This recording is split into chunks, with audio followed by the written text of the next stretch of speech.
A lot of major industrialised countries have used debt to achieve economic growth, money printing being one of those, but debt primarily, attracting investment from around the world and being held to account by rating agencies who have taken the level of debt rating down by a notch has big implications for a country like China, or any country for that matter who uses a significant amount of debt.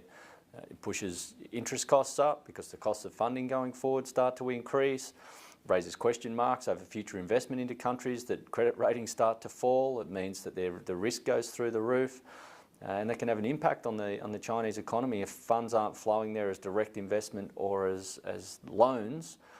It can choke off growth very quickly, and their growth for the last 10 years, a big proportion of it has been debt-fueled. Property speculation, factory building, a whole host of activities. And when the capital gets squeezed out because the money's not arriving anymore, or is not as flowing as it used to be, it can have a significant impact on future economic growth. $1,000 a bid now. Calling it once. A 1,560. A 1,560. We're selling. Second call.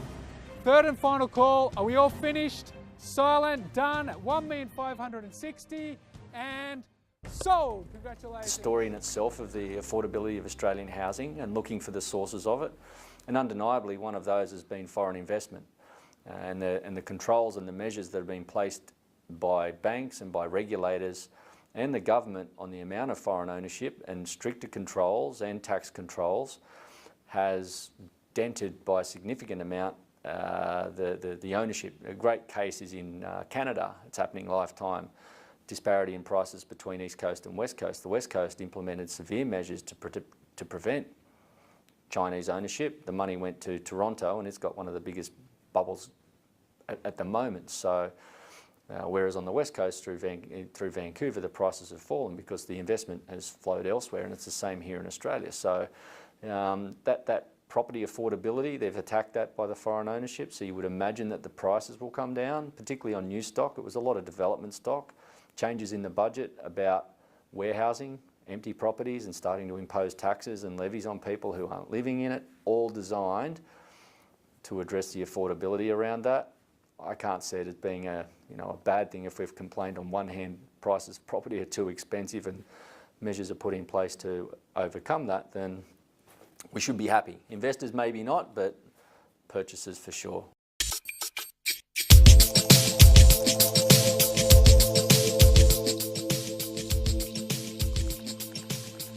And this isn't a new story either, emerging market and Southeast Asian economies. This is something leading politicians going back to Paul Keating was speaking about for going back 20 or 30 years. We need to embrace this marketplace sitting right on our doorstep.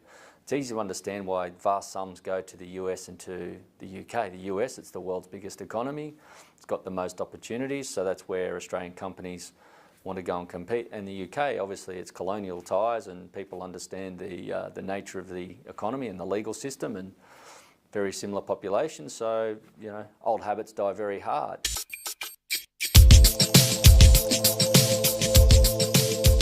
How much of that construction activity was made up out of the mining boom to actually build the infrastructure for the resources to get out?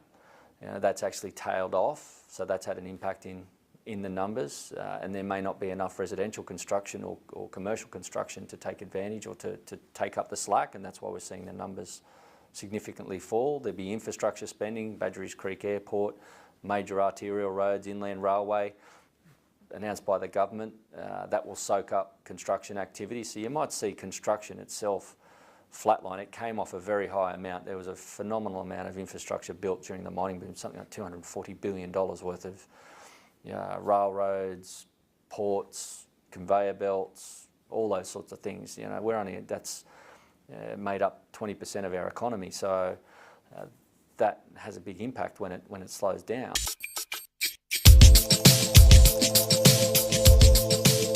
Absolutely, at the stage of the election cycle, and given the wobbly wheels that the government in power have been going through, they can't have more fuel on the fire with a controversial budget, which the first one that was announced in 2014 by Joe Hockey was.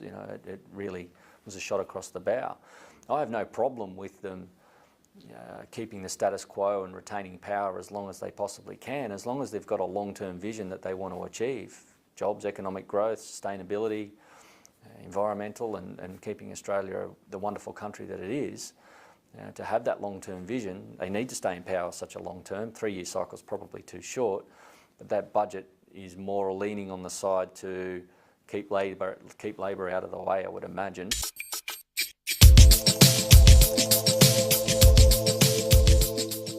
The decline in spending's several factors. One, access to credit. Credit growth may not be as high. People have tapped out their resource. They've got no more credit to draw on to spend. And real wage growth. The middle to lower class haven't really had any wage growth, and that's not here in Australia. That's something that's consistent in any major industrialised nation, US, UK, and that's why a lot of these populist parties are getting up, because they're saying to the middle and the lower class, you've been ripped off.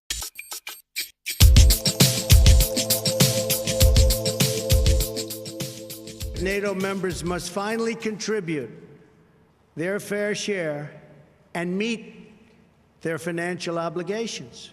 It's very sad to think that as countries we're dedicating more to defending ourselves against terrorism, or more to fight wars and, to protect its citizens. It's very, very sad to see, and Donald Trump saying the NATO nations need to contribute more, and okay, that's the economics, you go, but I don't see what that's going to achieve. There'd have to be smarter ways of using that budget than having, big burly blokes in army tanks and jets flying around, scaring everybody off. I think it's an inefficient use of resources, and there's probably better ways of doing it. No one's going to win out of that outcome. Maybe the military regime, yes, and I'm also suspicious when you're involving big budgets like that and politicians, who's on the other side in the ear of the politicians wanting to promote that sort of activity, because major corporations benefit from that, and it's not new. It's been around for a long time.